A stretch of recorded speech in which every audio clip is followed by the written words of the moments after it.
एक डायलिसिस यहाँ पे ये आदमी की एक लाइफ सेविंग ड्रग है। अगर ये बंद हो गया, इसकी डायलिसिस बंद हो जाएगी, आप मुझे बताइए कितनी डेथ्स हो सकती है।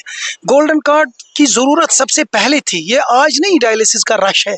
डायलिसिस पेशेंट का जो एक तो इंस्ट्रूमेंट है, मशीन तो एज इट इज़ वही रहेगी, लेकिन वो उस पर जो लागत लगती है वो कहाँ से आएगी जब उनके पास खुद के लिए पेमेंट नहीं है। मैंने उनको बहुत रिक्वेस्ट की, लेकिन उन्होंने कहा जनाब हमारे पास पैसा नहीं है, हम कैसे ला सकते हैं और हम कैसे सर्विस प्रोवाइड कर सकते हैं जब हमारा सारा पैसा फंसा है। 31 तक इन्होंने गवर्नमेंट को भी टाइम दिया। अगर गवर्नमेंट वो इफको टोक्यो कंपनी को प्रेशराइज करेगी, उसको सर्विसेज देनी है, क्योंकि उन्होंने कोई तय किया होगा गवर्नमेंट के साथ। अस्सलाम वालेकुम नाज़रीन, गुड मॉर्निंग कश्मीर में आप सबका खैर मकदम। नाज़रीन, आज सुबह हमने आप तक लाइव वीडियो पहुंचाया था डायलिसिस पेशेंट्स का, जिनका ये कहना है कि वो अभी तक जो डायलिसिस है, यानी कि आज की डेट तक वो अपने डायलिसिस जो है गोल्डन कार्ड्स पे कराते थे, लेकिन उनके जो प्राइवेट डायग्नोस्टिक सेंटर्स है, यानी कि जहाँ पे वो अपने डायलिसिस कराते थे, उन्हें ये कहा है कि अब जी 31 अगस्त के बाद आपके डायलिसिस यहाँ नहीं हो सकते हैं, यानी कि गोल्डन कार्ड्स पे नहीं हो सकते हैं, आप लोगों को इसकी खुद फुल पेमेंट करनी है। इसी सब पे बात करने के लिए हमारे साथ इस वक्त मौजूद है प्राइवेट डायग्नोस्टिक सेंटर के प्रेसिडेंट उमर दर साहब। आपका खैर मकदम करते हैं। अस्सलाम वालेकुम, आपका शुक्रिया। सर, अगर देखा जाए सुबह से एक मसला जो है, सबसे बड़ा इशू जो है वो क्रिएट हुआ है जी। जो गोल्डन कार्ड्स है उससे लोगों को सहूलियत मिलती थी, डायलिसिस की बात करें या बड़े बड़े टेस्ट की बात करें, लेकिन अब ये कहा जाता है कि उन पेशेंट्स को ये बोला गया है कि आप जी आपको उससे कोई इलाज नहीं होगा, आपको बिल्कुल खुद के पैसों से ये इलाज करा। ये बड़ी अफसोसनाक खबर है कि बहुत तकलीफ में लोग जाएंगे अगर गोल्डन कार्ड बंद हो गया। गोल्डन कार्ड की ज़रूरत सबसे पहले थी, ये आज नहीं डायलिसिस का रश है। हमारे पास सेंटर्स तकरीबन 100 से ज़्यादा हैं। ओवरऑल हमारे डिस्ट्रिक्ट्स में 3-3, 4-4 सेंटर्स हैं हर एक डिस्ट्रिक्ट में। शायद बारामूला में नहीं है, वहाँ JMC वो जाते हैं, लेकिन बाकी जो हर जगह है, आप गांदरबल से ही चलें, गांदरबल में हमारे 3 सेंटर्स हैं, हॉस्पिटल भी डायलिसिस करता है। उसके बाद अगर सोरा जाएंगे वहाँ 5 सेंटर्स हैं। मैं तफसीलन बता रहा हूँ आपको, ज़्यादा वक्त नहीं लूँगा। उसके बाद अगर हम श्रीनगर की बात करें, करानगर में हमारे 6-7 डायलिसिस सेंटर हैं। बदकिस्मती का मुकाम है, अगर ये चीज़ हुआ तो वो लोग अल्लाह न करे, खुदा न करे, डेथ हो जाएगी। ये एक चीज़ मैं आपको यहाँ पे कहना चाहता हूँ, सर्जरी पेशेंट या अल्ट्रासाउंड पेशेंट या टेस्ट, अगर ब्लड टेस्ट को करना होगा, कोई रूटीन जो हम करते हैं, वो वेट कर सकता है, लेकिन डायलिसिस पेशेंट कहाँ वेट करेगा। डायलिसिस पेशेंट की ये सबसे एक बहुत बड़ी मेहरबानी थी गवर्नमेंट की तरफ से, उन्होंने स्टेट हेल्थ एजेंसी के साथ ये बात उठाई थी। उसके बाद सबसे पहले बजाज वाले करते थे, बजाज वालों ने कुछ गड़बड़ किया, उन्होंने ये इफको को थमा दिया, टोक्यो को, तो वो उनकी वजह से वो पेमेंट नहीं कर रहे हैं हमारे नर्सिंग होम वालों को, हमारे डायलिसिस सेंटर वालों को। इस बुनियाद पे डायलिसिस और नर्सिंग होम वाले मजबूर हो गए गोल्डन कार्ड बंद करने के लिए। जब रेवेन्यू आएगा तब यहाँ से वो उनका भी जनरेट हो जाएगा रेवेन्यू, पेशेंट का भी एज ईज वो डायलिसिस कर सकते हैं गोल्डन कार्ड पे।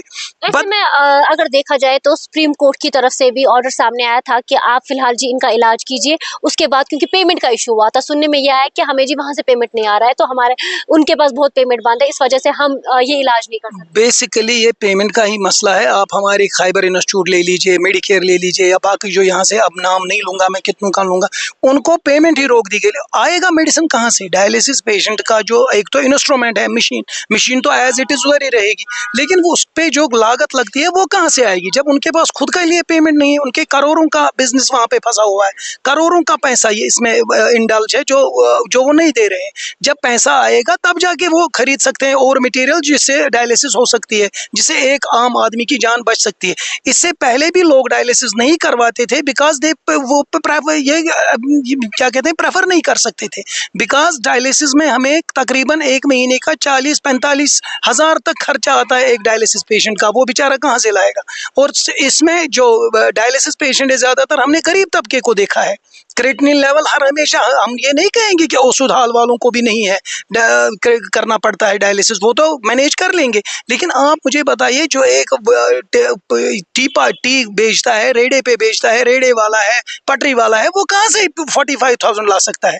गवर्नमेंट को इस बारे में सोचना चाहिए। मुझे उम्मीद है पूरी कमिश्नर सेक्रेटरी जो इस वक्त हैं मिस्टर आबिद साहब वर्दी, और हमारे जो डायरेक्टर साहब जहांगीर बख्शी साहब हैं वर्दी, वो भी इसमें अपना ताउन दिखाएंगे। उसमें उनको चाहिए कि वो एक मीटिंग बुलाए जिसमें डायरेक्टरेट ऑफ सिकिम्स भी हो, जिसमें डायरेक्टर सिकिम्स हो, हमारे प्रिंसिपल मेडिकल कॉलेज हो, बाकी हो, इस पर वो सोचे। ये लोगों का जान का मसला है, ये कोई मामूली बात नहीं आपको है। लगता है कि गोल्डन कार्ड से लोगों को सहूलियत होती थी, टेस्ट मुफ्त में होते थे और कई सारी जानें भी इससे बच गई? बहुत सारा, ये बहुत अच्छा स्टेप था गवर्नमेंट की तरफ से कि गोल्डन कार्ड जो उन्होंने यहाँ पे लाया, क्योंकि लोग डायलिसिस नहीं करते थे जब उनके पास डायलिसिस करने की ज़रूरत थी, क्योंकि उनके पास रिसोर्सेज नहीं थे। वो बेचारे कहाँ से डायलिसिस करते। ये बहुत अच्छा कदम था, लेकिन बदकिस्मती का मुकाम है अगर ये बंद हो गया, अल्लाह ना करे बहुत सी डेथ हो जाएंगी। क्योंकि आप देख लीजिए, तकरीबन मैंने आपको पहले ही फरमाया 100 से ज़्यादा सेंटर है जम्मू कश्मीर के, उनमें वो तो डायलिसिस सेंटर्स फिर उनको बंद करने पड़ेंगे जब पेशेंट ही नहीं आएंगे, जब वो बेचारे प्रेफर ही नहीं करेंगे। आप खुद ही सोच ले, आप उनके घर से आज प्रोटेस्ट भी हुआ है, वो बेचारे गरीब तबके के लोग हैं, उनके पास उतने रिसोर्सेज नहीं है। अब ये कहीं से गवर्नमेंट ने ये पॉलिसी निकाली थी कि गोल्डन कार्ड इसमें आ जाए, लेकिन जो कंपनी है ये इफको टोकिया, इस पे हमें जोर देना है। अगर इन्होंने 2025 तक हमसे वादे किए थे कि हम आपको ये सर्विसेज दे देंगे डायलिसिस पेशेंट को, लेकिन इन्होंने तो 2024 में ही इसको खत्म किया, ऊपर से 7 महीने हो गए, वो कोई पैसा किसी को नहीं दे रहे हैं। ऐसे में एज अ प्रेसिडेंट, क्योंकि आप प्राइवेट डायग्नोस्टिक सेंटर के प्रेसिडेंट है, ऐसे में आपका क्या कहना है, आप इसको किस तरीके से देखते हैं? क्योंकि बहुत ही बड़ी प्रॉब्लम कहीं ना कहीं गरीब आवाम के साथ साथ, अगर हम बड़े मतलब रिच पीपल्स की भी बात करें, उनको भी कहीं ना कहीं इसका भुगतान भरना पड़ेगा। देखिए, मैंने कल ही बात की, हमारे प्रेसिडेंट हैं जान साहब, जो इनके नर्सिंग होम्स एसोसिएशन के प्रेसिडेंट हैं, उनसे भी बात हुई। बहुत सारे नर्सिंग होम, मैंने उनको बहुत रिक्वेस्ट की, लेकिन उन्होंने कहा जनाब हमारे पास पैसा नहीं है, हम कैसे ला सकते हैं और हम कैसे सर्विस प्रोवाइड कर सकते हैं जब हमारा सारा पैसा फंसा है, करोड़ों में इसका फंसा है। 12-12 गोल्डन कार्ड्स बंद हो जाएगी, ये बोलते हैं 31 तक हमने रखा है, 31 तक इन्होंने गवर्नमेंट को भी टाइम दिया। अगर गवर्नमेंट वो इफको टोक्यो कंपनी को प्रेशराइज करेगी, उसको सर्विसेज देनी है, क्योंकि उन्होंने कोई तय किया होगा गवर्नमेंट के साथ, तब जाके गोल्डन कार्ड इस वजूद में आया। इसलिए मेरी यही मोतबराना अपील रहेगी हमारी एलजी साहब से भी और हमारी जो अथॉरिटी है हेल्थ डिपार्टमेंट की, उनसे भी यही मोतबराना अपील रहेगी, वो इसको बड़े क्लोज निगरानी से देखें। वो इस पर एक हंगामी मीटिंग बुलाई है, बड़ा प्रेशरस, कल को अगर किसी की डेथ वेथ हो जाएगी, ये तो बड़ा बमाल मच जाएगा। क्योंकि आप देख लीजिए, तीन टर्न हम चलाते हैं डायलिसिस सेंटर का, एक बेड, आप देख लीजिए कितने पेशेंट हैं। 5000 से 6000 पेशेंट हमारे श्रीनगर में इस वक्त जो डायलिसिस कर रहे हैं, इस वक्त मौजूद हैं, तो उन वो बेचारे कहाँ जाएं? आप मुझे यही समझाइए। बजाज वालों ने भी उस वक्त पेमेंट का कुछ इशू उठाया था, वो भी फिर उन्होंने नहीं किया। इससे हमारे पोर पेशेंट सारे सफ़र हो जाएंगे। ये मुसीबत है, ये बहुत, इसके लिए आपको भी थोड़ी हेल्प करनी पड़ेगी मीडिया थ्रू। हमारी जो आवाज़ है या लोगों की जो आवाज़ है, वो यहाँ की हर अथॉरिटी को जानी चाहिए, ताकि वो इस पर सोचें कौन सा लाही अमल हमें अपनाना है, जिसकी वजह से ये जो वबा है, एक डायलिसिस यहाँ पे, ये आदमी की एक लाइफ सेविंग ड्रग है, अगर ये बंद हो गया, इसकी डायलिसिस बंद हो जाएगी, आप मुझे बताइए कितनी डेथ्स हो सकती है।